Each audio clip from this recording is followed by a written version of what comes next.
EDSA. Di ba may hams doon na ano? May hams doon. Tapos may nauna sa akin pulis. Nahulog yung baril niya. Ngayon, hinahabol ko. Kaya hindi ko naabutan. Sinurinder ko sa Mandaluyong Police. Nakuha mo yung baril? Oo, nalaglag eh. Mabilis ang takbo niya, nalubak siya eh.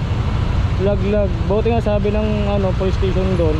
Buti sir, sinurinder mo sa amin. Kung hindi, baka mamaya paano itong ano, kasi kakasuhan daw yun eh. Tama. Kilala nila, hindi? Ano, may ano daw yan eh, may code daw yan eh. Matitres naman code daw nila kung sino may ari. Ano naman pangalan mo? Ano? Ha?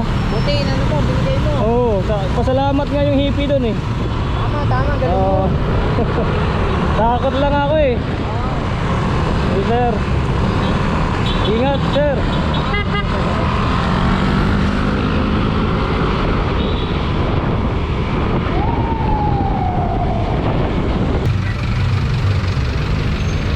Ba't kaya nahulog yun, sir? Wala bang lock yun?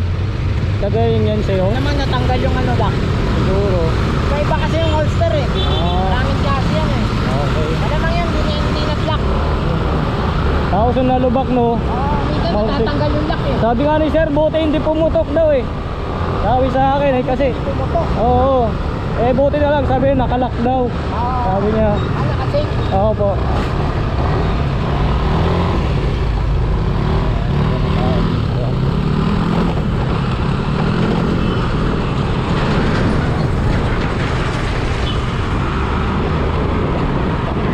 Ingat kayo sir, yung may mga baril na ganyan. Pero, nalulubak. Nakakatawa, nalulubak. Kailangan inaatan nila yung mga gamit nila.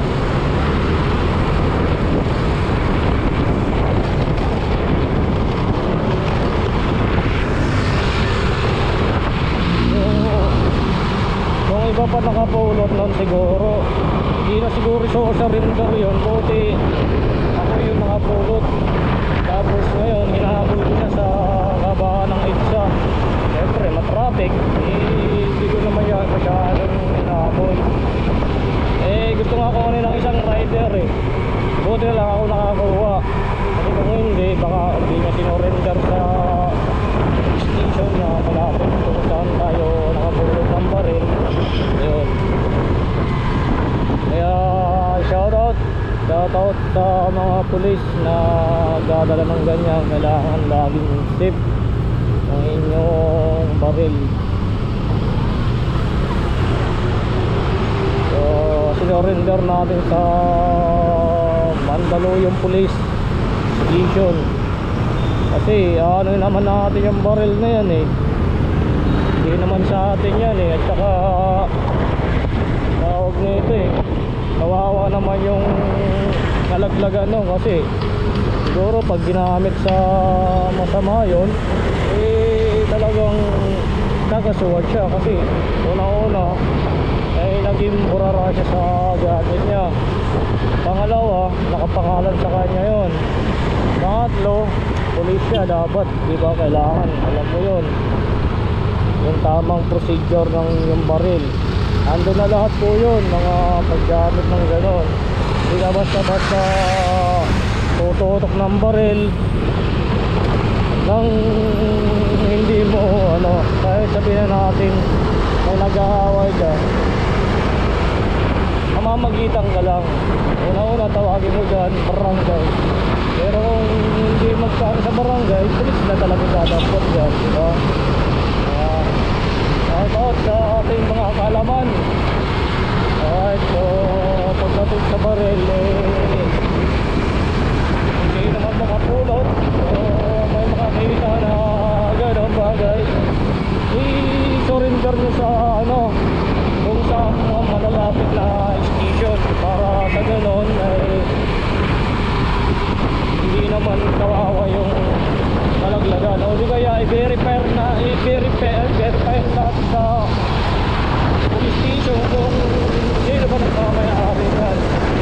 Maganda siguro kung police talaga, kasi ano, talagang dahil talaga sa ayan.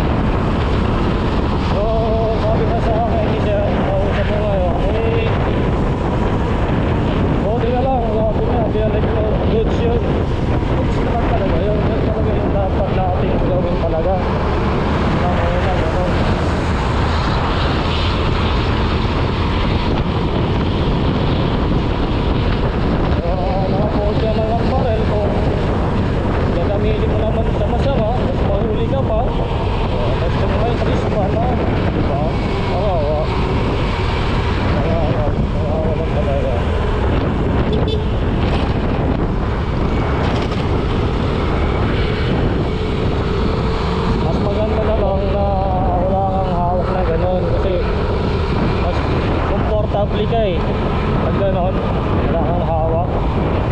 komportable ka ng ganun.